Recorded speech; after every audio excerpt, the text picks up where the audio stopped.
Muy buenas tardes tengan todos ustedes compañeros y compañeras y profesor Daniel Matul. El día de hoy mis compañeros María José Marchena, Luis José Ramírez y mi persona Joan Guevara les venimos a hablar sobre los temas de lo que es la gestión de recursos de un proyecto, también lo que es la gestión de riesgos de un proyecto. Y todos estos dos temas van a ir en base de lo que es nuestro caso, que sería el tren eléctrico en Costa Rica. A continuación, vamos a dar una breve introducción de lo que es el tren eléctrico en Costa Rica.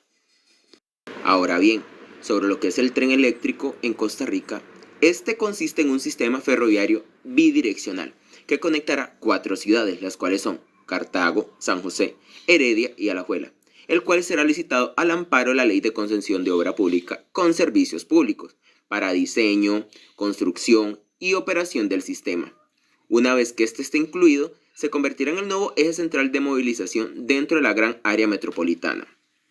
Este es un sistema de transporte público eficaz que impulsará la movilidad sostenible. Este proyecto tendrá la capacidad para transportar a 600 personas por tren. Según las estimaciones de demanda, se espera transportar también alrededor de unos 200,000 personas por día, con servicios por al menos 18 horas al día, los 7 días de la semana. El sistema propuesto abarcará una longitud de 84 kilómetros con 46 estaciones a lo largo del recorrido y estará compuesto por 5 líneas delimitadas por el derecho de vía del Incofer. Aprovechando el trazado, existe para potenciar la conexión este y oeste del gran área metropolitana. Además, contará con 4 parqueaderos y un taller principal.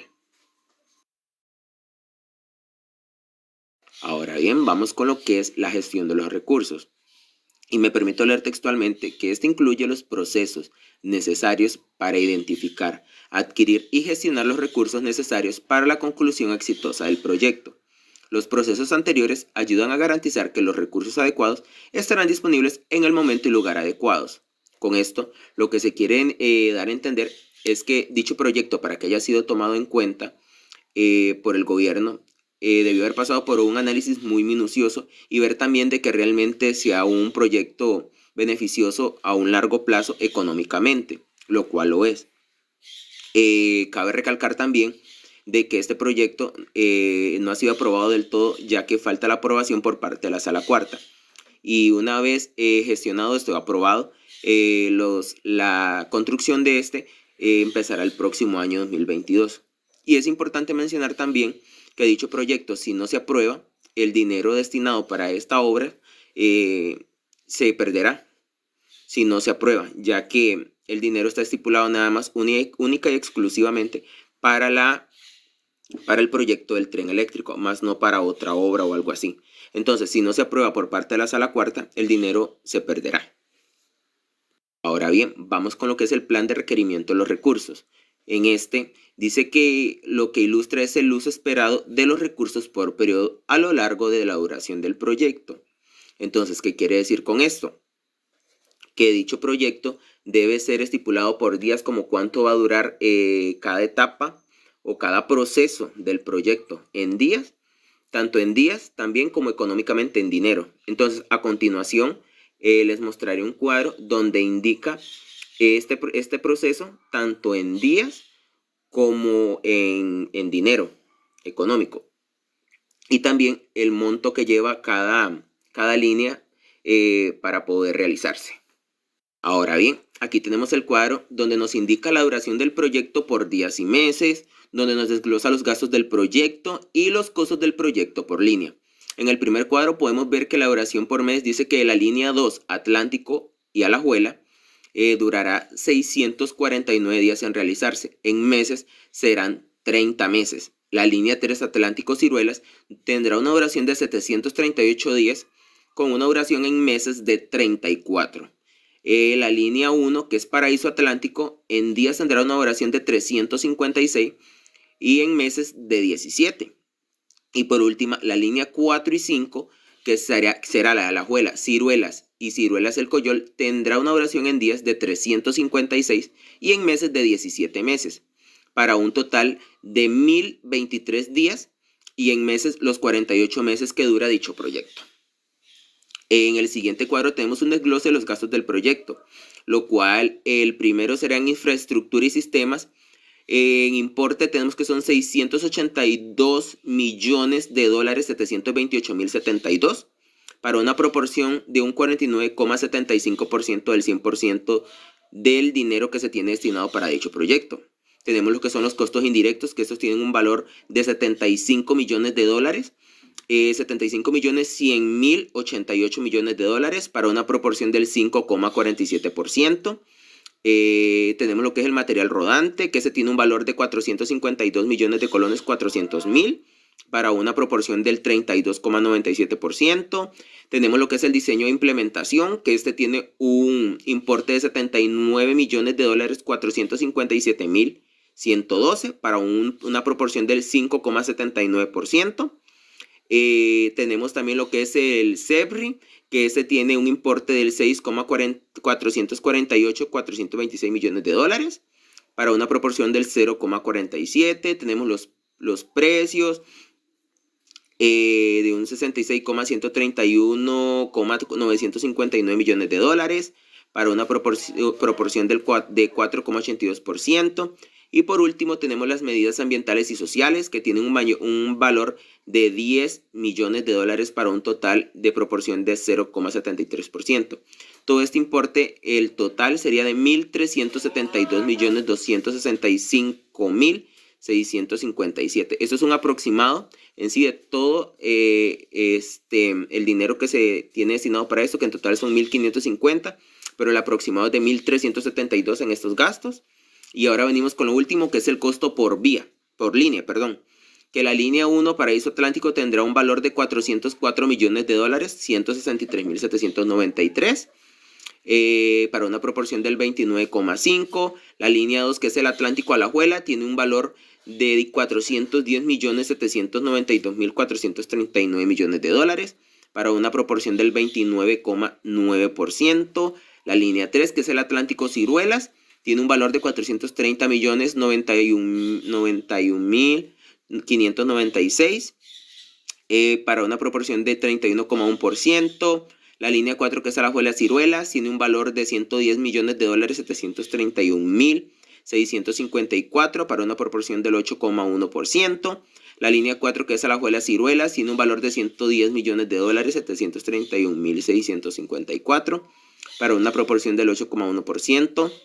Y la última línea, que es la 5, que es Ciruelas El Coyol, tiene un valor de 16 millones de dólares 486.175 para una proporción del 1,2%, teniendo un total de importe de lo mismo, 1.372.265.657 millones de dólares. Ahora bien, vamos con lo que es la nivelación de recursos. Este es un método para desarrollar un programa que intenta reducir al mínimo las fluctuaciones en los requerimientos de los recursos. Ahora bien, basado esto en el caso del tren eléctrico, podemos decir que la construcción del sistema de dicho proyecto se realizará por tramos, tal y como se ha ilustrado anteriormente. La fase 1 de la implementación del sistema comprenderá la construcción, que es del primer tramo. La línea 2, Atlántico Alajuela. En esta fase se realizará una operación parcial de las líneas en construcción, de manera que se empezará a construir por la cabecera, manteniéndose la operación en aquellos tramos que no tengan afectadas las estaciones existentes. Y de esta forma, no se cortará totalmente la línea y se procurará la continuidad del servicio del transporte público. Con esto lo que se quiere es que, como dijo el texto anterior, se reduzca al mínimo las fluctuaciones y que no hayan despilfarros y todo lo demás. Entonces, por eso es importante empezarlo por tramos, ya que se empieza por lo que es lo más importante y lo que está menos afectado se deja de último, para que no retrase la obra o tal vez no gaste como más dinero lo que se necesite, digamos, porque se gasta primero en lo que más afectación tenga. Entonces empieza de lo más crítico a lo que no está tan crítico. ¿Me explico? Entonces es importante hacerlo por tramos, porque como dije anteriormente, se va a reducir al mínimo las fluctuaciones. Ahora bien, vamos con lo que es la programación de recursos limitados. Y esta dice que es un método para desarrollar un programa más corto cuando la cantidad de recursos disponibles es fija. Cuando varias actividades necesitan el mismo recurso limitado de manera simultánea, Las actividades con menor holgura tendrán prioridad sobre las otras. Ahora bien, si sobran recursos, las actividades con la segunda menor holgura ocupan el segundo lugar en prioridad y así sucesivamente. Cabe mencionar que este proyecto del tren eléctrico en Costa Rica es un proyecto el cual es de recursos limitados. ¿Por qué?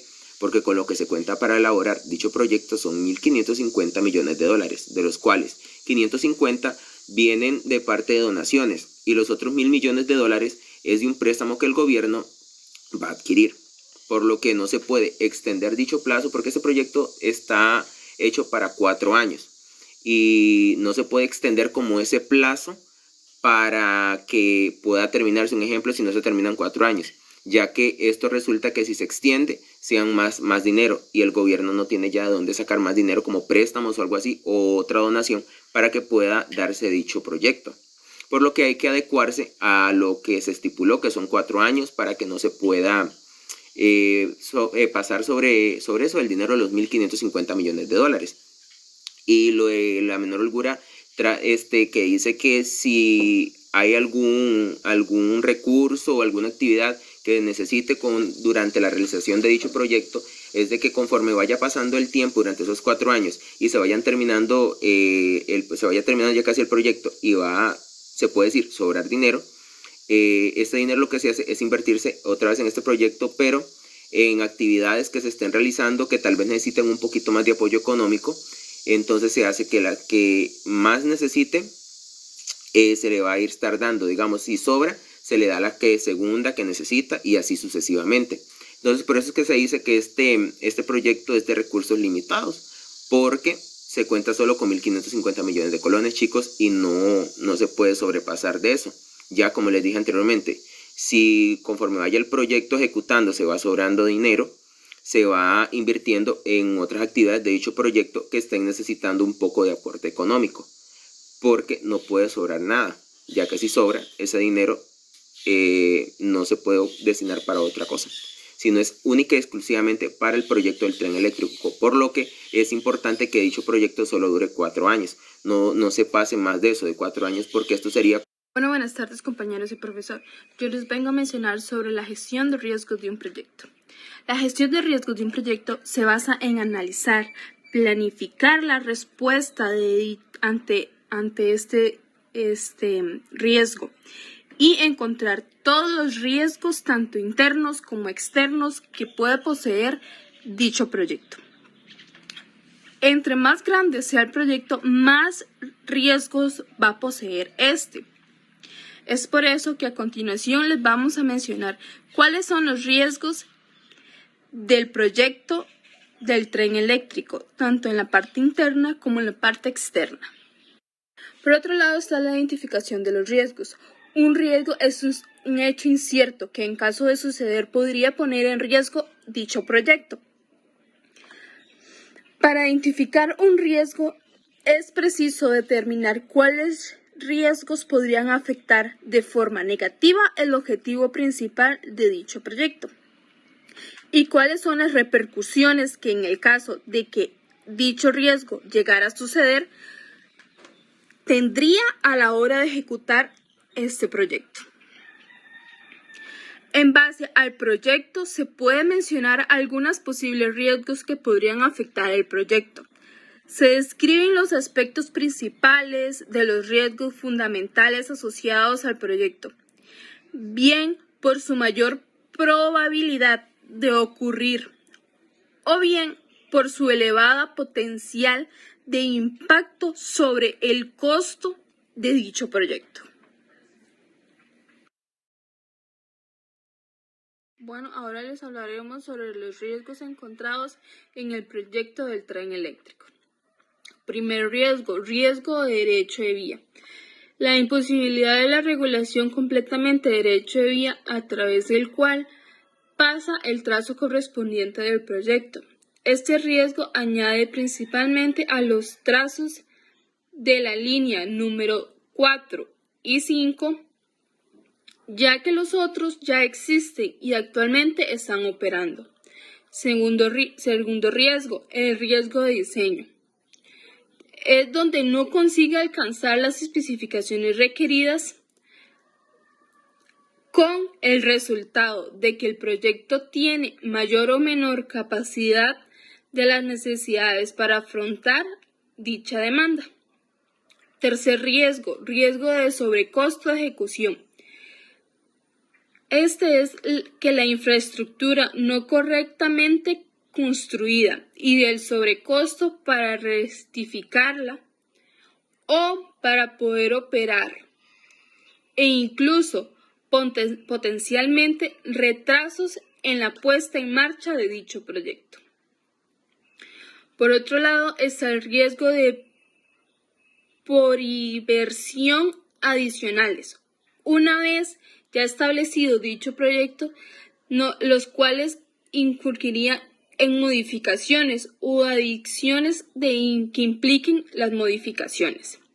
En la investigación o en las obras podrá implicar un sobrecosto de obras a un plazo mayor a lo establecido. Estas serían las repercusiones. Por otro lado está el riesgo de adquisición de materia móvil. Este riesgo de materia no está totalmente disponible según lo planificado. Después está el de diseño y calidad del diseño.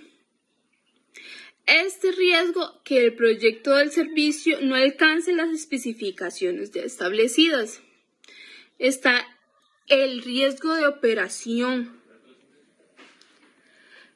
Este riesgo es otro factor con impacto de los requisitos operativos del proyecto. Incluyen los gastos operativos presupuestados y los requeridos de capacidad.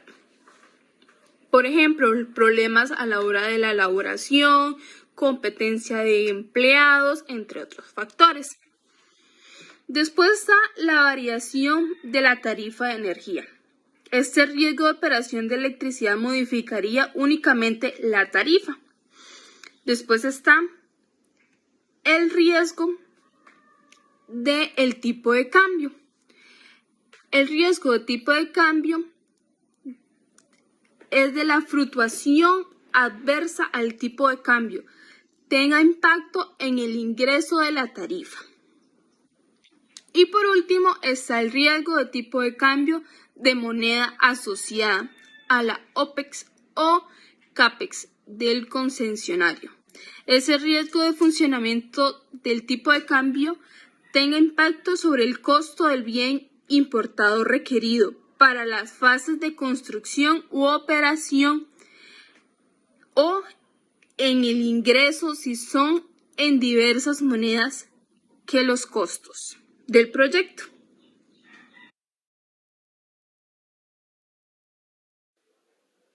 Bueno, continuando con la temática, nos enfocamos en la evaluación de los riesgos, lo cual consiste en un proceso dirigido a estimar la magnitud de los riesgos que podrían presentarse en el transcurso del proyecto o ya se manifestaron debido a que no se hayan podido evitar. De esta manera se proporciona a los empresarios, al cuerpo encargado de la construcción del proyecto,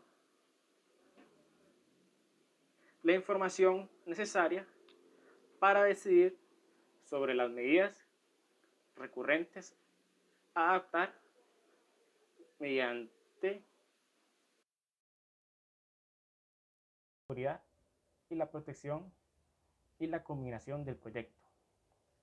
La evaluación de riesgos, además, se debe hacer desde que se inicia el proyecto o, en su defecto, cuando se produzcan cambios sustanciales en el mismo.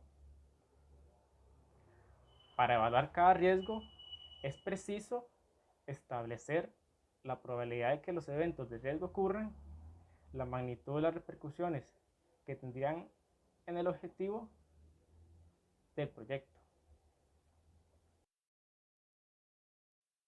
Ahora que comprendemos la evaluación de los riesgos, podemos adentrarnos a relacionar dicha materia con el caso del tren eléctrico, ya que en este proyecto se presentan diferentes riesgos que podrían afectar la culminación del mismo, entre los cuales diferenciamos los riesgos de carácter previos, en el cual se refleja el derecho de vía. Y este consiste como impacto en que se podría retrasar el proyecto o inclusive se podría imposibilitar el desarrollo del mismo. Y el mismo tiene una probabilidad de ocurrencia de un 30%. Seguidamente, enfocamos en los riesgos de diseño, en los cuales su impacto es enfocado a materia estructural, que consistiría en una no correcta construcción de la infraestructura del proyecto. Y esto desencadenaría sobrecostos en el mismo para poder rectificar dichas inconveniencias, lo cual podría potencialmente retrasar la puesta en marcha del proyecto. Y este tiene una probabilidad de ocurrencia de un 10%.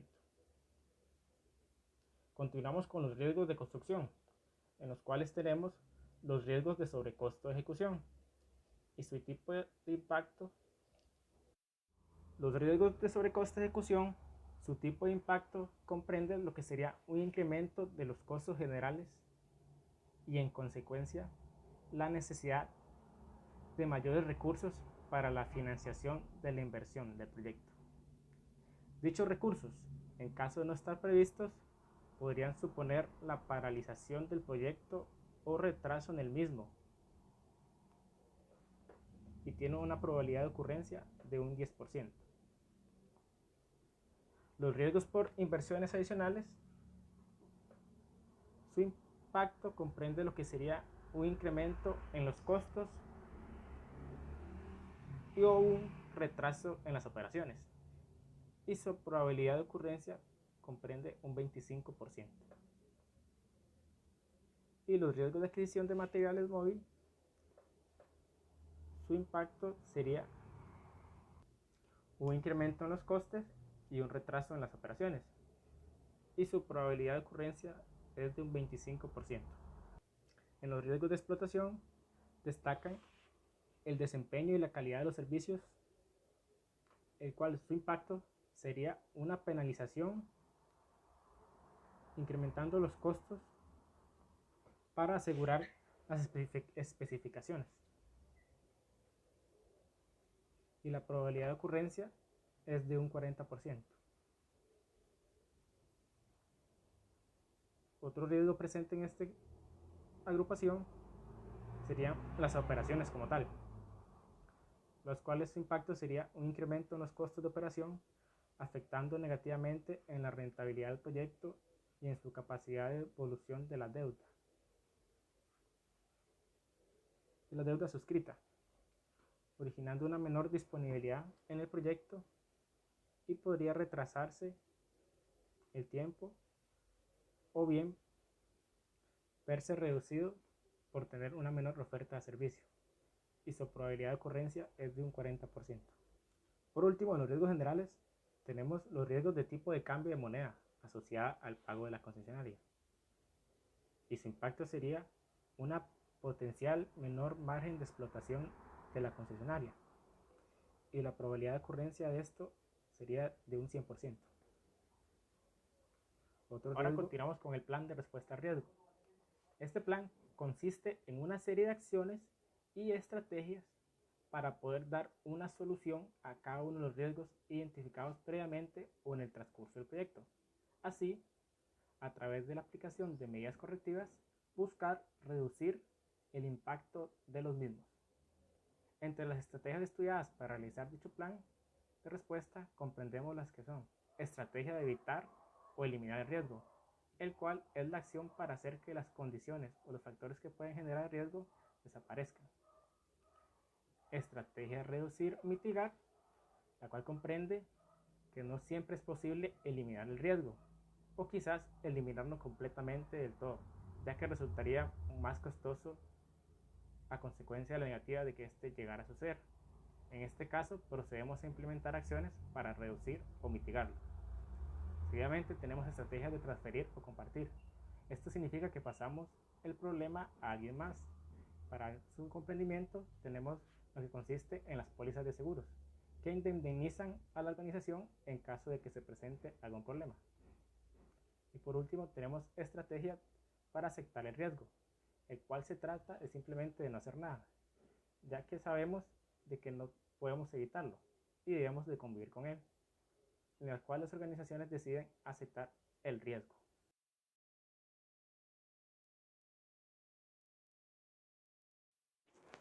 Una vez que abordamos el tema del plan de respuesta a los riesgos, podemos abarcar su interacción con el proyecto del tren eléctrico. Mediante la investigación realizada, podemos comprender que el proyecto del tren eléctrico basó su plan de respuesta al riesgo basándose en las estrategias de evitar el riesgo y reducir o mitigar. Y por este medio comprenderemos que para cada riesgo existente enfocarán sus factores mitigantes. En el caso de los riesgos previos, en el riesgo de derecho de vida, su factor mitigante consiste en un estudio y, en su caso, una regulación de los bienes y derechos que integran el derecho de vida. Abarcando los riesgos de diseño, que comprende el riesgo de diseño, el factor mitigante determinado consiste en un proyecto de calidad que se realizará por una empresa con experiencia. Con esto quiere decir que la empresa que gane la licitación deberá representar una trayectoria destacable en el transcurso de proyectos que hayan realizado con anterioridad. Ahora, abarcando los riesgos de construcción, el riesgo de sobrecostos de ejecución, su factor mitigante consiste en que generalmente hay un contrato de llave en mano, por lo que no se excede el plazo en la mayoría de los casos en los contratos. Y este genera un financiamiento tradicional que se produce un sobrecosto de medios, el cual en Costa Rica entorna a un total de un 20%. Manteniendo la línea, abarcando los riesgos por inversiones adicionales, se plantea como factor mitigante que se realice un proyecto de calidad realizado por una empresa con experiencia y además potenciales compensaciones de la administración reguladas por contrato. Y en los riesgos de adquisición de material móvil, su factor mitigante consiste en una adecuada planificación, contando con proveedores desde el inicio del proyecto, manteniendo unos estándares de servicio. Ahora, enfocándonos en los riesgos de explotación, más específico en el riesgo de desempeño y calidad de servicios, su factor mitigante consiste en proveedores, operadores y contratistas de probada solvencia y experiencia, con una garantía y penas convencionales, en el cual las entidades financieras prefieren generalmente que el socio privado tenga basados sus ingresos en función de estas variables en lugar de en la demanda, pues sus factores pueden gestionarse mejor. En los riesgos de operación, su plan o factor mitigante consiste en un contrato de operación y gestión con compañías expertas, el cual desencadenaría una contratación de seguros. Y para los riesgos de variación en las tarifas de energía, su factor mitigante consiste en un contrato de suministros con acuerdo de establecimiento de tarifa. Y por último, en el apartado de riesgos generales, el riesgo de tipo de cambio de moneda asociado a los pagos del concesionario, su factor mitigante consiste en un contrato de permuta financiera de divisas, que siempre y cuando los términos y condiciones de dicho contrato sean aprobados por la institución contratante, a fin de que no se tomen posiciones agresivas que van más allá de una cobertura, y que impliquen un riesgo adicional al desarrollo del proyecto. En este caso, el riesgo de divisas queda en parte mitigado por la combinación de ingresos y gastos en moneda local y en dólares, entre los socios privados y las partes intervinientes. En modo de conclusión, la gestión de riesgos es de suma importancia, ya que se puede identificar y ver todos los riesgos que puede enfrentar este proyecto. Y desde un proyecto muy pequeño hasta la organización de un cumpleaños o hasta un proyecto muy grande como lo es el tren eléctrico en Costa Rica. Todo proyecto tiene sus riesgos y se debe identificar cada uno de estos riesgos, y con estos riesgos se debe establecer un plan de estrategia de cómo enfrentar estos riesgos, cómo establecer de que si en algún caso se llega a enfrentar este riesgo, se llega a dar este riesgo en el proceso de ejecución del proyecto, cómo enfrentarlo y cómo hacer para minimizar o establecer el menos daño posible al proyecto. Todos estos aspectos se deben establecer antes de ejecutar el proyecto. Todos estos planes, todo y cada uno de estos riesgos, se debe identificar los riesgos internos, los externos, los de infraestructura. Todos y cada uno de estos riesgos se debe identificar a la hora de hacer un proyecto. Muchas gracias por su atención.